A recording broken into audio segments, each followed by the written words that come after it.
Okay, so this is the list of ingredients going from left to right, no particular order, just the way they come to me. So this is the walnut pieces. This is approximately 2 ounces of walnut pieces. What I suggest you do is take some of the bigger pieces out just to use as decoration on top of the cake when it's finally finished. So this is 8 ounces of self-raising flour. Now in the UK we call it self-raising flour. I think in the US you call it something different. So, but it's basically the cake flour, the flour you use for making cakes, and it's the gluten-free Dove's Farm self-raising flour. So this is sugar. Now, some recipes it says you can use brown sugar. I didn't go for the extra expense of using brown sugar. I'm just using ordinary granulated sugar. I honestly don't think it'll bring much difference to the cake. So that's what I'm using. That is 5 ounces of sugar in there. And I don't know what I said, 8 ounces of flour. So this is the carrot. Again, the recipe that I'm using, it says 4 ounces of grated carrot. This is probably about 5 ounces of grated carrot, but I'm not going to, again, worry about the extra bit of carrot in there. Those are 2 beaten eggs, just lightly beaten together there. So we've got 5 ounces of sunflower oil here. Again, just a basic sunflower oil, nothing special there. We're going to be putting in 2 teaspoons of cinnamon. Again, my recipe, I'm going to be putting some sultanas in. This is about 2 ounces of sultanas in there. And here we've got 1 very ripe mashed banana, which again I'm putting in. What you'll find is with carrot cake recipes, obviously this is a gluten and dairy-free recipe that I'm doing, but you'll find that if you type carrot cake into your search engine, it will come up with about 100 recipes. Plus you might have recipes that belong to your grandmother or your mother or your auntie or whatever. So use the recipe that you're happy with. Again, it's your cake, so you can put whatever you like into your carrot cake. This is just my personal recipe for a gluten-free and dairy-free carrot cake. So that's the basic ingredients for the actual cake. And then for the icing, I'm going to be using a lacto-free soft white cheese, soft cheese obviously, and this is 200 grams and I'm going to be using all of it. I'm going to be using 100 grams of the Vitalite dairy-free spread, and that's my dog going mad in the background if you can hear her. Then just icing sugar. And again, the recipe I had said use vanilla extract, but I don't have vanilla extract. I only have orange, and I quite fancy having a bit of orange flavouring to my cream cheese icing or frosting. But again, use whatever you like. If you want to use vanilla, then use vanilla. Now I've already lined my 8 ounce cake tin. I don't know why my dog is going mad in the background there, so I apologise for that.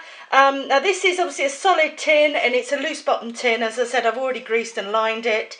Normally for this recipe I'd use 2 smaller tins, like a Victoria sponge type tin, and sandwich it together. But what I'm going to do is I'm going to make the cake, as I said, 1 big cake. I'm going to let it cool and then I'm going to cut it in half and put the icing in the middle.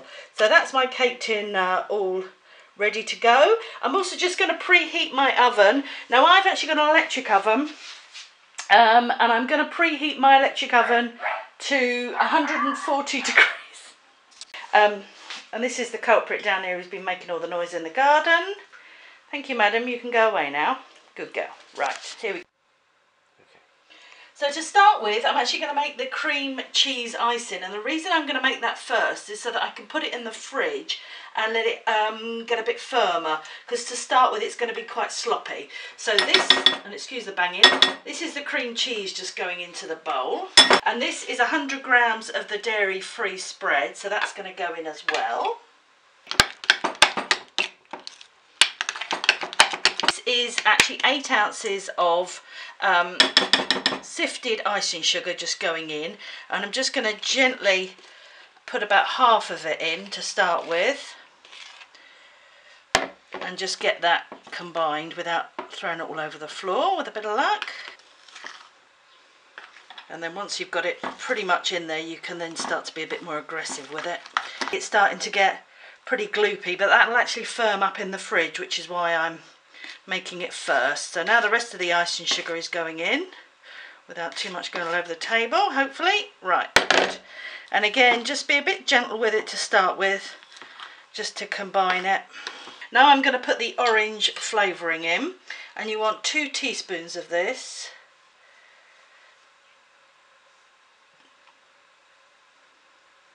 So that's that in. Okay. So that's the orange flavouring just popped in there, and again I'm going to give that a good stir just to make sure that that orange flavouring, or as I said, if you're going to use vanilla, that's fine, use vanilla flavouring. So I'm going to pop that in the fridge now and carry on with making the cake. Okay, so now we're going to make the cake, and actually it's an all-in-one bowl, so you don't really have to worry about what order you pop it in there. So this is my flour, which I've already sifted, so that's going to go in. Then we've got the carrots just going in there.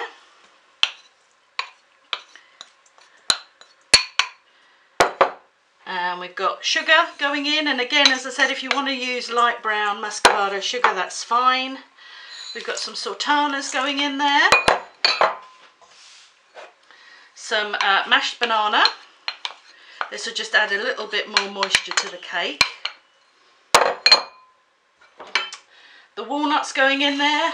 Obviously I should have said if you've got a walnut allergy or a nut allergy, then obviously just substitute the walnuts maybe for some more sultanas or another sort of dried fruit that you like. So pop the eggs in. This is the cinnamon. I'm just going to put approximately, and it never comes out very well, but approximately 2 teaspoons. It's not really going on the teaspoon, but approximately 2 teaspoons of cinnamon going in there. Again, we're going to just combine this all together. So that's the good thing about this sort of cake, you can just pop it all in the bowl and get it all combined. So that's the cake all combined there. So now grab your tin. So now we're going to pop as much of this cake mixture as we can out of the bowl and into the tin. And that's the good thing about having a spatula, they are very good at getting every last little bit of cake mix out of the bowl and where it should be, which is into the tin.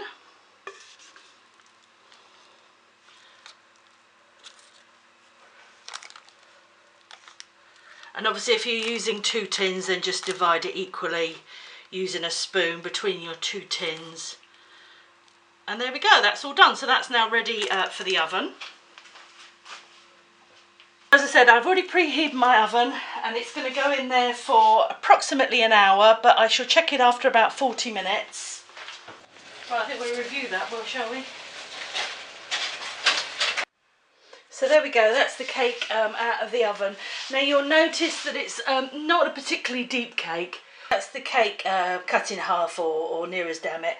And it's lovely and moist. You can see that there's a good spread of fruit all over it, and it feels lovely and moist. And it smells absolutely delicious. Okay, so this butter icing's been given about 2 hours in the fridge now, and obviously I should have said that the cake is now cold, or pretty cold, still slightly warm, but not enough to melt the icing. It's still a little bit sloppy, but I'm hoping that once it's on the cake and the cake goes back in the fridge, that it'll firm up quite nicely. So I'm going to put about half of the icing inside the cake. And obviously you have to judge this by eye, and then just let it smooth right out to the edges.